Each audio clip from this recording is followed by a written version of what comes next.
You could put the language in there, or you don't need to put the language in there. It really doesn't make a difference because everyone has the right to do that. So we don't need it. So it doesn't matter, whatever. I mean, it strengthens it by putting it in there to let people know they have that right. I mean, that's...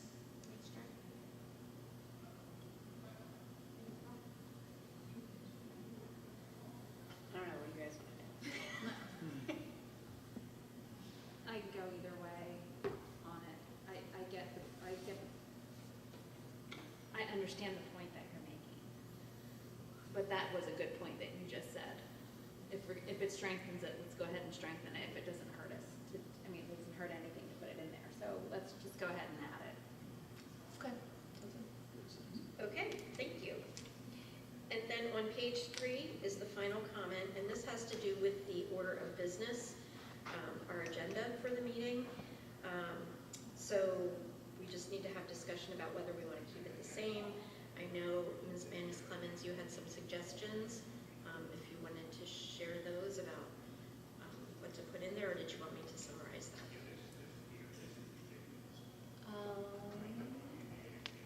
So I think the only suggestion, let me know if I missed any, because maybe I forget some of my suggestions. I have so many of them. I was just thinking, because we vote on the consent calendar, it might be better to put the consent calendar after the president's report and the superintendent's report, because those aren't voting items, and so then all of our voting items are the same. Plus, I think there's also been situations where board members are coming here straight from somewhere else, and so they don't necessarily get to the meeting on time.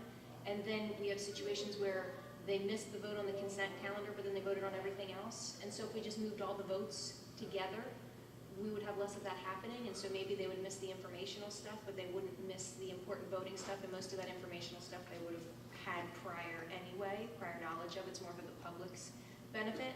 So this doesn't say president's report in there, even though that's what we've had, so I think we need to add it. And then I personally would suggest moving the consent calendar to after the superintendent's report and putting president's report where we have it currently. So that would just be my suggestion, but it's really not a big deal. Just thought it would flow better in the meeting.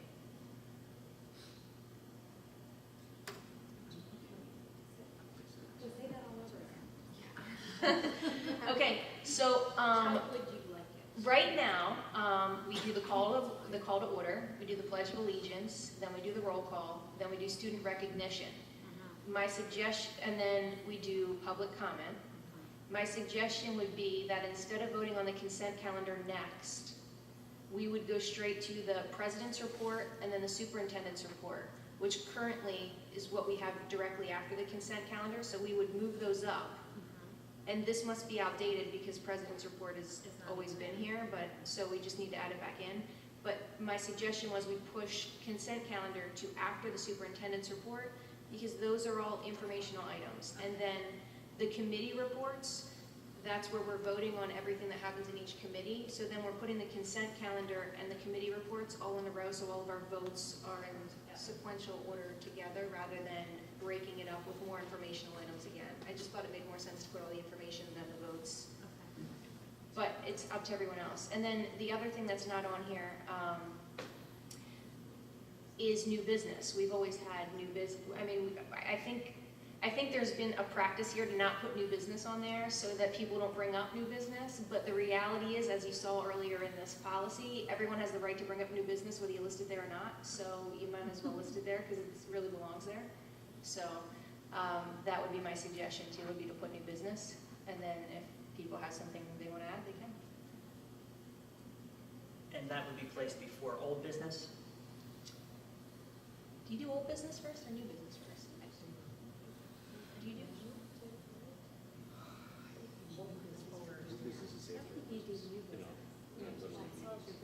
New business first. That's what I was thinking, because you wrap up the old stuff before you move on to new stuff, right? Okay. So it would be committee reports, and then old business, and then new business. And then this lists public comment and then press comment separate. I mean, we pretty much do that together, but it's up to everyone. I mean, I don't have a preference, but just bringing that to your attention. I don't know if we need to split that up or put that in as the same thing. questions during public comment anyway.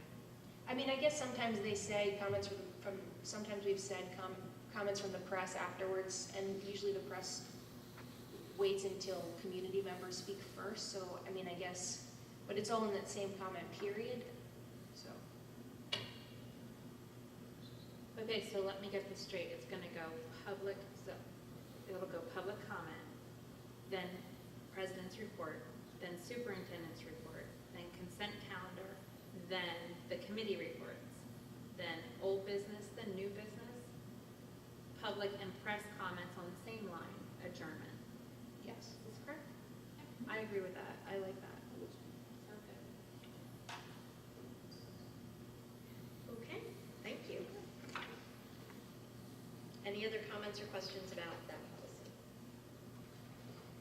Okay, the next policy is 108, adoption of textbooks. And this is really minor revisions on page 1. So any comments or questions about policy 108?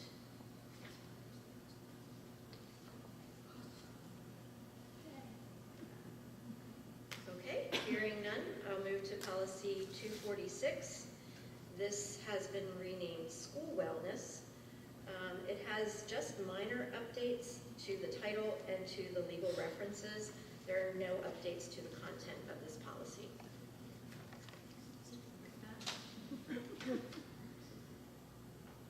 The next policy is 704, maintenance. And again, just minor updates. Really the only thing are the legal references at the end of the policy that have been updated. And then the last policy is child abuse. There are significant changes to this policy, and this is where we have the volunteer definition on page 5.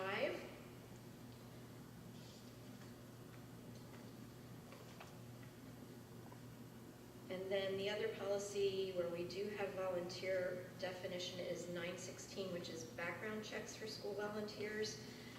I did check with PSBA today, and policy 916 has not been updated, so we adopted it January of 2016, so this is the most current version of 916, which isn't listed here, but it's the other policy that lists volunteers. So the child abuse definition of volunteer is updated. There is a legal reference there, but I would have to look at that to see if that definition is actually school code. It's number 14 is the reference, so on the back it says 23 PA CSA 6311, but off the top of my head I don't know what that is, so we'd have to look at that language and see where that's coming from. So I can check into that. Do you have the language on 916 in terms of what wording is used there for volunteer? I do. Volunteer shall mean an adult serving in an unpaid position who is responsible for the welfare of a child or having direct contact with children, whether on a regular, irregular, reoccurring, non-reoccurring, frequent, infrequent, or singular basis. So I think that definition was clarified because when that definition came out a couple of years ago, there was confusion about which volunteers needed to have clearances and which ones did not. So I think in the current policy that we're looking at, 806, this new definition is to clarify exactly what they mean by a volunteer. Can you point, I knew where it was before and I can't find it. Can you point me in the right direction? It's on page 5 of policy 806 at the very bottom. So you mean this definition on page 5 is to clarify the other one? This Or is the other one is to clarify this? the other definition on policy 916 is, this policy is older. This is from 2016. When they made the changes to the clearance requirements, people were very confused about what a volunteer was. Right. And who really had to have clearances. So they did clarify that language. That's why I was surprised to find out that this policy was not updated. And that's So this volunteer language in here is the most updated definition of a volunteer in the current policy that we're looking at, 806. This one right here on the bottom of page 5. is Yes, updated. yes. Well, it goes back to regularly scheduled program, and Yes. there could be irregularly scheduled programs, so that's, can we remove the word regularly or no? Well, this is the language that's on the website when you fill out your clearances, so this is, what So- you read is exactly what, because I just did my clearances last night so I could volunteer. And it's exactly what's on their child Change support. it today. You might not have to do them all now. This paragraph in 806 matches what you filled out. On their website for child abuse, yeah. Okay, but then that would infer then that a volunteer may not be an integral part of a, like, the word regularly is a concern for me, because there could be a volunteer for an irregularly scheduled program. I think it just means if you're coming in for the purpose of, you're here for reading support, it doesn't necessarily I tie get you to worried the about, time. I get worried about the, So I think, the legalities of it. Yeah. right, See what I'm saying? so it looks, I think we need two different words, basically, right? We need a word for this requirement, and then the other people who aren't regularly volunteering, what can we call, you know what I mean? I think legally we need two different definitions, because if we're requiring clearances for volunteers, then people who are volunteering but don't meet that criteria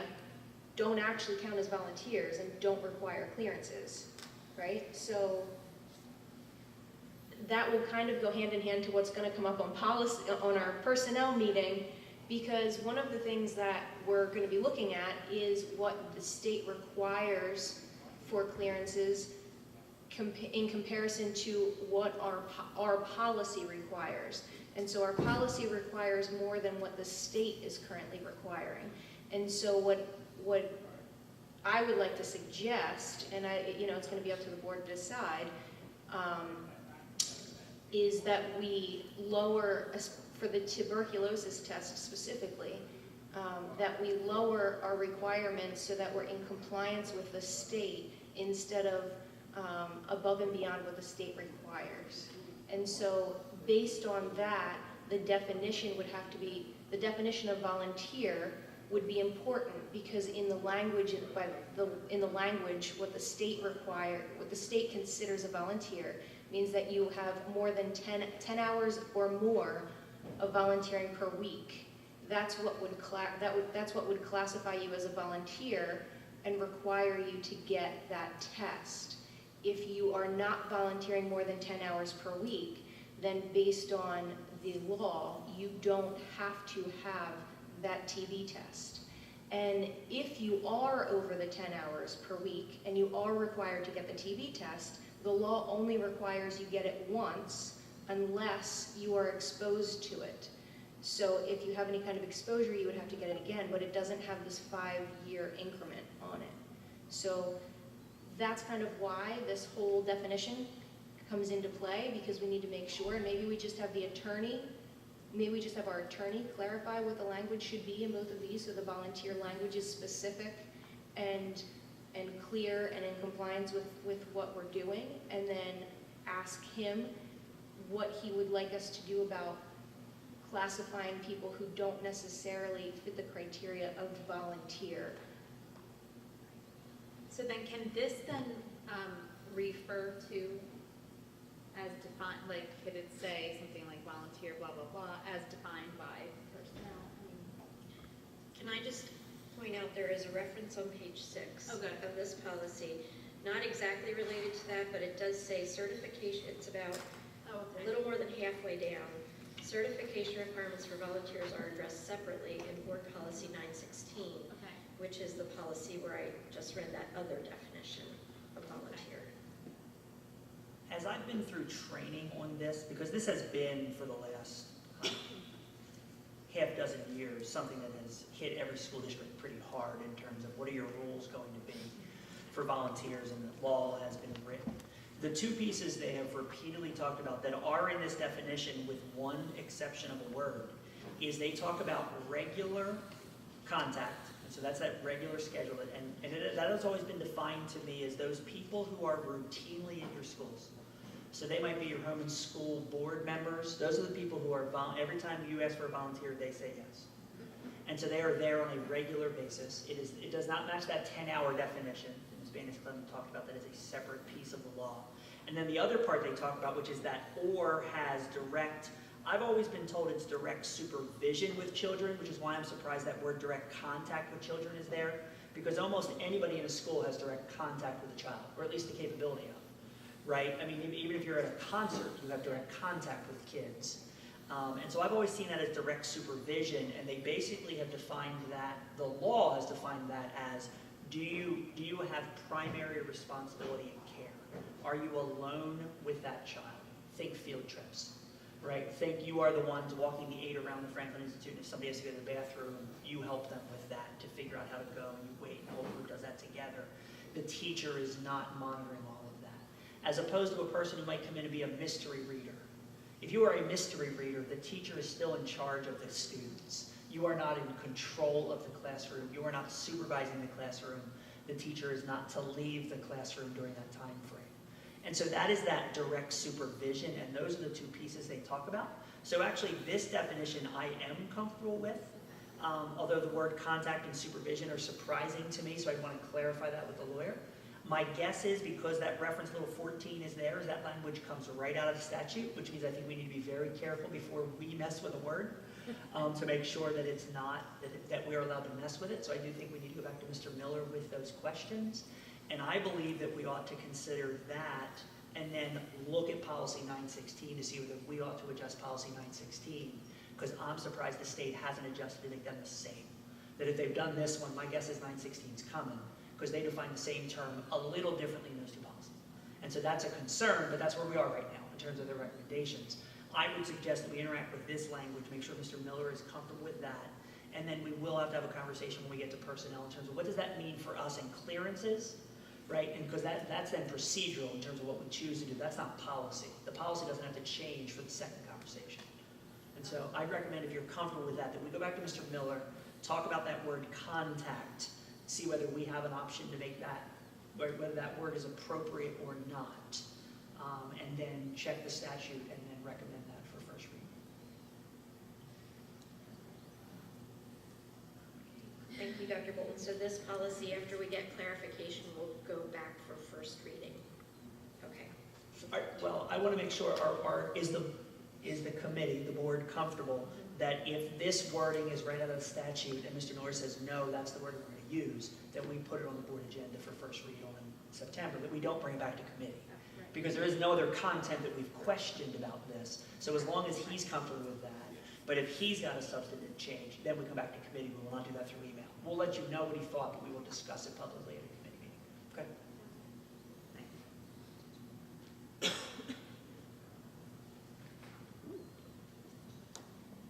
And just to confirm, this is all based on the volunteer definition on page 5 to 14.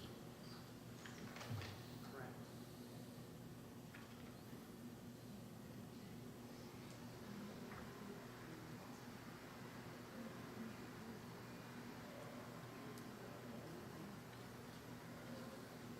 Okay, and then the last, number 4 on the agenda, policy, these are just informational items. These do not need approval, but just for your information, there were some errors in our numbering. So we're just correcting those number errors so that they match the PSBA numbering system for those two policies. Any questions on that?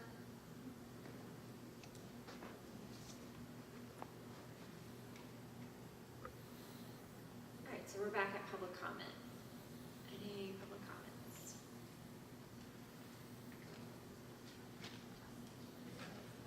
Public comments?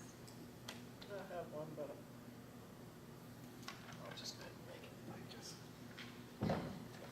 You've lost the will. That was my first time. You can't let me down.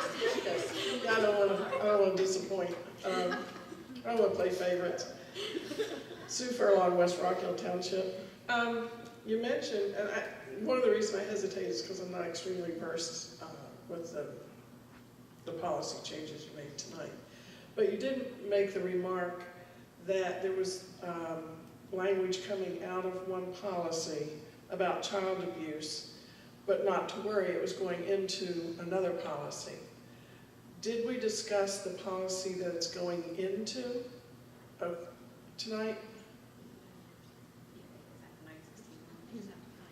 I just thought those two should happen hand in hand. And I wasn't clear enough, you know, I glanced at these things, but I just, if I were a parent, I would want, okay, it's out here, but it's in back here. So I just wasn't sure about that. It is. The policies we were talking about were 810, and it was moved to 810.1, which was also on the agenda this evening. Okay, thank you very much. I think I remember that now. You say the numbers, I remember those numbers.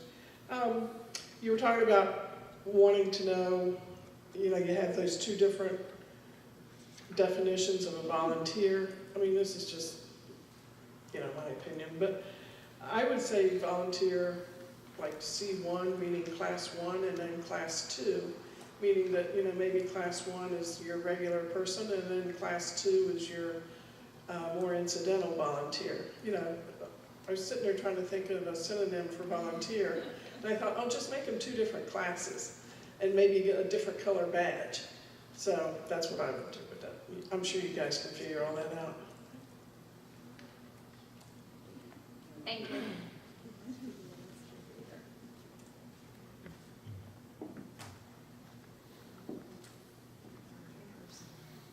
I've already met